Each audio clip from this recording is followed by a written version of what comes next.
Hi, good morning, gorgeous. My name is Gaelle. I'm the founder of the Rockstar Mindset podcast, and the Rockstar Mindset show. And today I wanted to share with you basically a topic that I heard a lot from you, which is how to overcome resistance to turn your passion into a business. And in this case specifically, I'm going to discuss about external resistance.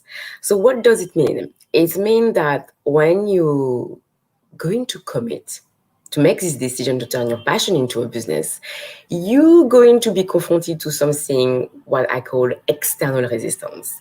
So people from your environment, from your circle, they're not going to understand your decision, or they're going to try to break it down, to analyze it, to look for the pros and the cons, to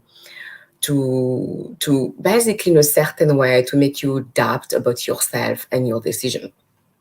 And what they're going to do um, most of the time, but it's depending of the people as well.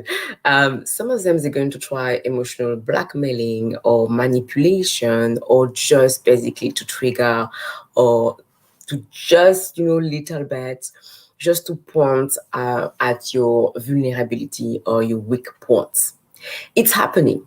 It doesn't mean that basically they're mean, they're bad.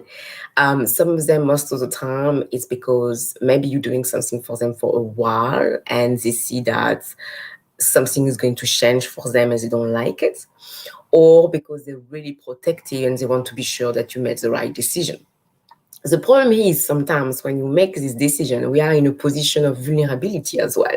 And this is why it's important to protect your confidence, in the sense to be 100%, 1000% committed to your decision and not to go into details.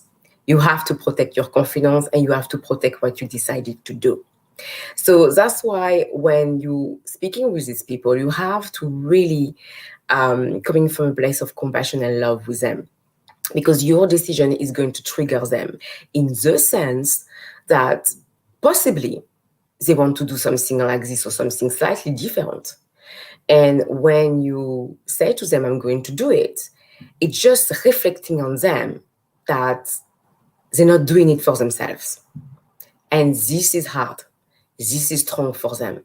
And that's why you're going to have some quite sometimes big reaction from these people, because they're going to feel threatened. They're going to feel not patronized, but when like someone is trying to show you that something needs to change with you, when it's not your case at all. But this is the way they're going to take it. And you have to be aware about it, because it's going to happen one way or another. But in my experience, it happened as well. It happened as well from people I didn't expect to us. I didn't expect it at all.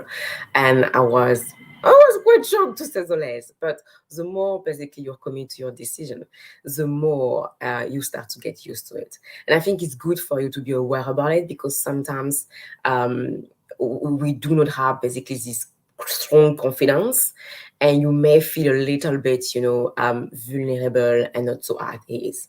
So the best way, most of the time, speak to the people they're going to respond to you, or the one they're aware about it for a while, that you have this nudge, this intuition to go for it.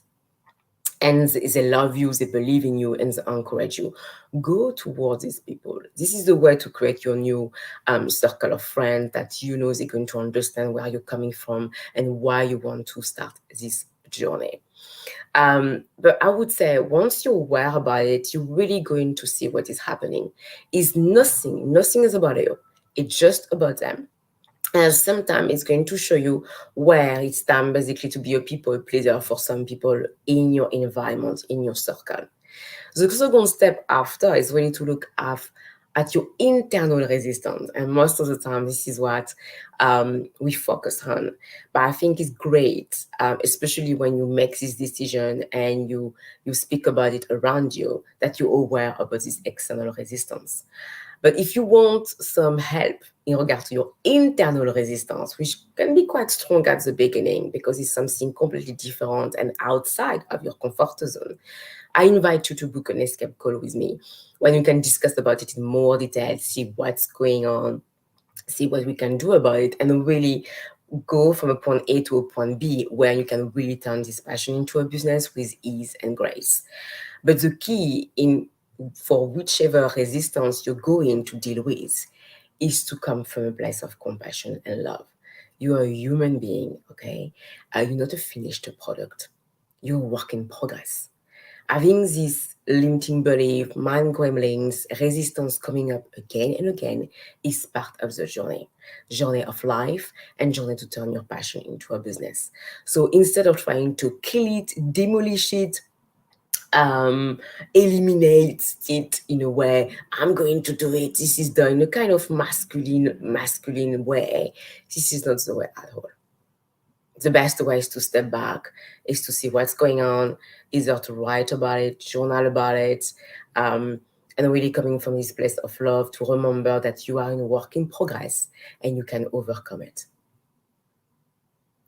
This is what I wanted to share with you. I'm sending you so much love, and I will see you tomorrow.